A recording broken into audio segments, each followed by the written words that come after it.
ከኢማም አህመድ ወረራ በኋላ ምንድን ነበረ በትሬ ክርስቲያን ሃይላንድ ኪንግደም ምን አይነት ሲቹዌሽን ነበረ እንዲሁም ደግሞ ጎንድሪን ፔሪድ ምንለው እንዴት ሪቫይቭ ላይ ያደርግ ቻለ የሚለውን ዲስከስ ምናደርግ ነው።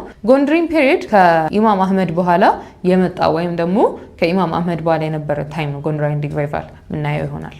ክርስቲያን ሃይላንድ ኪንግደም failed to fully recover after ኢማም አህመድ campaigns እንግዲህ ከኢማም አህመድ ተደጋጋሚ ዘመቻዎች በኋላ ክርስቲያን ሃይላንድ ኪንግደም ወደ ቀድሞ ዝና መመለስ እንዳቃተው ብዙ ቸርቾች እንደወደሙ ብዙ ሊትሬቸሮች እንደጠፉና ይህን ተከትሎ በወቅቱ ክርስቲያን ሃይላንድ ኪንግደም ከፍተኛ ውድቀት ውስጥ እንደነበረ እንረዳለን። ካልቸራል ኤንድ አርኪቴክቸራል ሪቫይቫል ሴንተር ዳት ጎንደር ከ1636 እስከ 1769 እንግዲህ ጎንደር ላይ ይሄ ጠፍቶ የነበረው ካልቸራል እንዲሁም አርኪቴክቸራል ሪቫይቫል እያደገ እንደመጣና ጎንደር ቁልፍ ቦታ እንደሆነች በተለይ ክርስቲያን ሃይላንድ ኪንግደም ድጋሚ ለመነሳሳቱ ምክንያት የሆነች አካባቢ ነች ማለት ነው። ከዛም በተጨማሪ አርት ሪሊጅን ኤንድ ካልቸራል ስፕሌንደር ፍሎሪሽ ዱሪንግ ዘ ጎንድሪን ፔሪድ ጎንድሪን ፔሪድ ዘ ጎልደን ታይም የሚባል ነው። በተለይ በክርስቲያን ሃይላንድ ኪንግደም ታሪክ ኢት ዋዝ ኢን ዘ ጎንድሪን ፔሪድ ይሄ ጠፍቶ የነበረው አርት ሪሊጅን እንዲሁም ካልቸር ድጋሚ ሊነሳሳ የቻለው ማለት ነው። በኋላ ላይ እንግዲህ ከጎንድሪን ፔሪድ በኋላ የተዳከመ ማዕከላዊ መንግስት መኖሩን ተከትሎ ከፍተኛ የሆነ ፓወር ስትራግል መኖሩን ተከትሎ ዘመነ መሳፍንት የምንለው ታይም የተነሳው ከዚህ ከጎንድሪን ታይም በኋላ አንድ ቋሚ ማዕከላዊ መንግስት ስላልነበረ ነው ማለት ነው። ከዛም በተጨማሪ እንግዲህ ሺፍቲንግ ፖለቲካል ሴንተርስ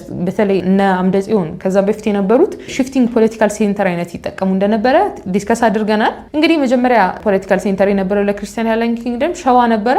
ከሸዋ እንግዲህ መንግስተ ሰማያት ወይም ደግሞ ኢስተርን ጎጃም ላይ እንደተቀየረ ሴንተሩ በኋላ ላይ ደግሞ ደንቢያ ሌክ ጣና ላይ እንደነበረ እንረዳለን ማለት ነው። ይሄ ሙቭመንት አንድም ድሪቭን የሆነው ወይም ምክንያት የሆነው በየጊዜው በጣም እየተስፋፋ የመጣው የኦሮሞ ኤክስፓንሽን ነበረ።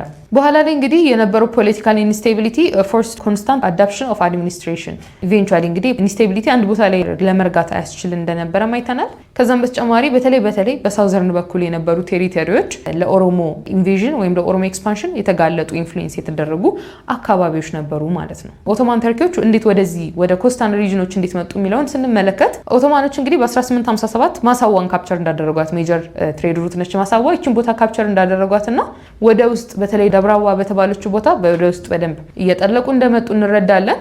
ባህረ ነጋሽ ይሳቅ እንግዲህ ከኦቶማኖች ጋር ሳይዳርጎ በወቅቱ የነበረው ንጉስ ወይም ደግሞ ሰርጸ ድንግል በጣም ቻሌንጅ ያደርገው ነበረ ባህረ ነጋሽ ይሳቅ።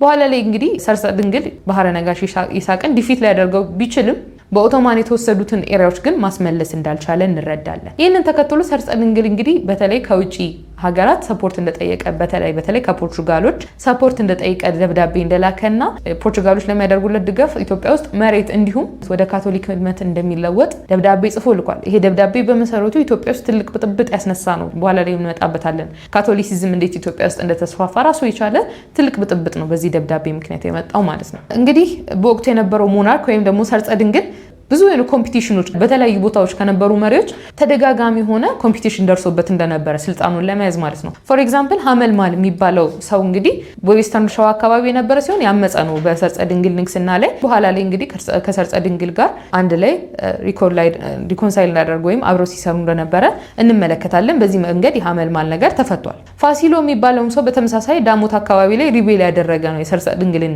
ንግስና ያልተቀበለ ሰው ነው። እንዲሁም ደግሞ ንጉሱም ፐርሰናሊ በግል አታክ ሊያደርገውም የሞከረ ነበረ ማለት ነው። እንግዲህ እነዚህ በተደጋጋሚ የሚነሱ ሪቤሊዮኖች በወቅቱ የነበረውን ሴንትራል ኦቶሪቲ እንዲዳከም ይህንንም ተከትሎ ፖለቲካል ኢንስቴቢሊቲ እንዲነሳ ምክንያት ሆኗል ማለት ነው።